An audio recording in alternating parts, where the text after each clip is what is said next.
Before our solar system was born, before Earth, Mars, Jupiter, and the other planets existed, before our sun began to shine, what was here? There was just a vast cold cloud of gas and dust drifting through the galaxy, unnoticed, unformed. Yet hidden within this cosmic haze was the potential for something extraordinary.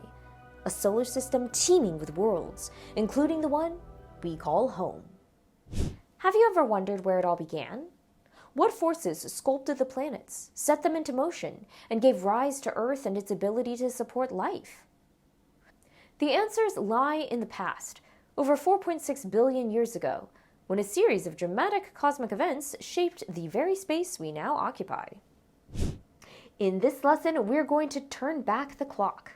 We'll witness the birth of our sun, the swirling of solar nebula, and the chaotic dance that formed the planets. We'll uncover the story of how our solar system came to be, and how similar stories are playing out in distant corners of the galaxy even now. So buckle up.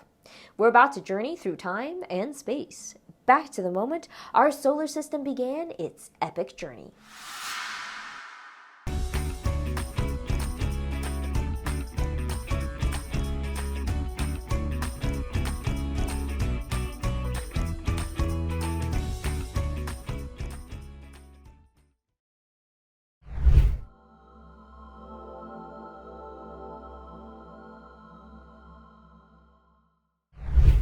To understand how the planets in our solar system formed, we have to first look at the formation of what holds them all in orbit, the sun.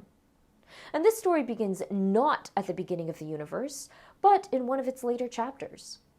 By the time our sun was born, the universe was already ancient. For nearly 10 billion years, stars had been living and dying, forging heavier elements in their cores, and scattering them across space through explosive supernovae. These earlier generations of stars laid the foundation for everything that followed, including us. Roughly 4.6 billion years ago, a quiet outer region of the Milky Way held a massive cloud of gas and dust, what astronomers call a molecular cloud. It was cold, dark, and seemingly still, but it was full of building blocks: carbon, oxygen, iron, and hydrogen, ingredients for stars, planets, life, and more. Perhaps the shock wave of a nearby supernova sent a ripple through the cloud, causing it to collapse under its own gravity. As it fell inward, it began to spin, flattening into a vast rotating disk, the solar nebula. At its center, matter piled up, growing hotter and denser until igniting under immense pressure, a new star flickering into existence, our sun. But it still didn't look like the sun we know today. It was surrounded by its solar nebula. What do you think will grow out of this disk? Let's keep following the story to see.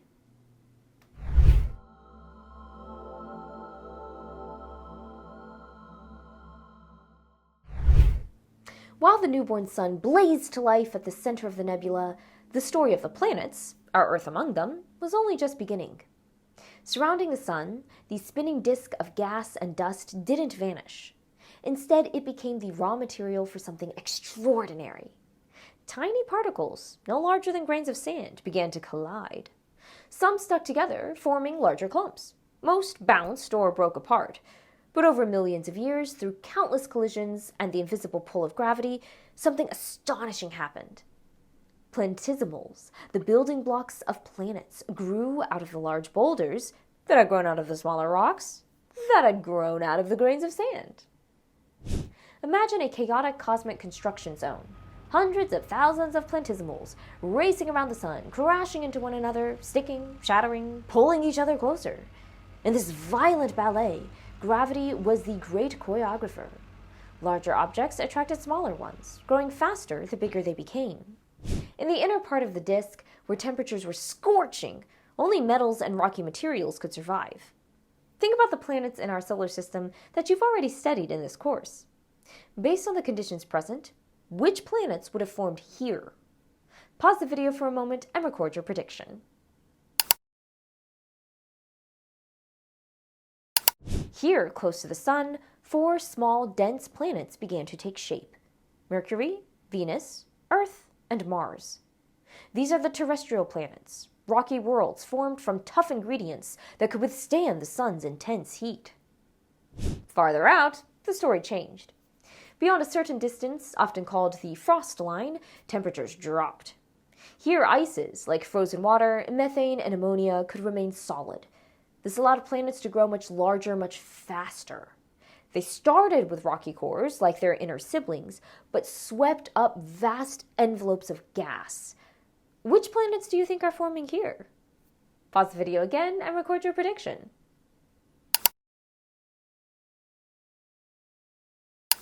These became the gas giants, Jupiter and Saturn.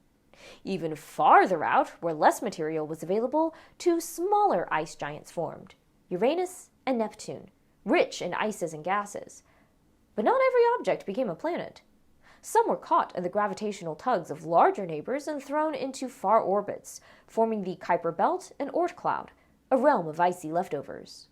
Others, like asteroids, remained trapped between Mars and Jupiter, forming the asteroid belt, a cosmic relic of an unfinished planet, held in a constant state of limbo by the tug-of-war between the Sun and Jupiter.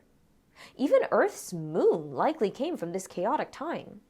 A Mars-sized object may have slammed into the young Earth, blasting debris into orbit that eventually formed our moon, a constant companion in our night sky, born from catastrophe. Through it all, the young sun was not gentle. Fierce solar winds, streams of charged particles, swept through the solar system. These winds blew away remaining gas and dust, shaping and sculpting the planet's final forms. By the end of this cosmic storm, the solar system had taken its familiar shape. 8 planets, hundreds of moons, countless smaller bodies, all orbiting a star born from the ashes of ancient suns. Have you ever heard the phrase, "We are all made of stardust"? It's true in a very literal sense. The Earth and all of the matter on it, including the matter that makes up you, came from the sun's formation. But was this a unique process? Or was our solar system's formation just one story in a galaxy full of similar cosmic tales? Let's expand our story and take a look at what goes on with our stellar neighbors.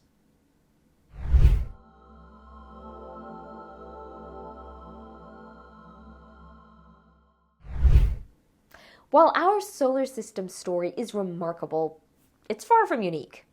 In fact, it may just be one of billions. In recent decades, astronomers have discovered thousands of exoplanets, planets orbiting stars far beyond our own sun. With space telescopes like Kepler, we've learned that planets are common. Some orbit close to their stars, others drift far away. There are super-Earths, rocky planets larger than Earth, and hot Jupiters, gas giants circling their stars in just a few days.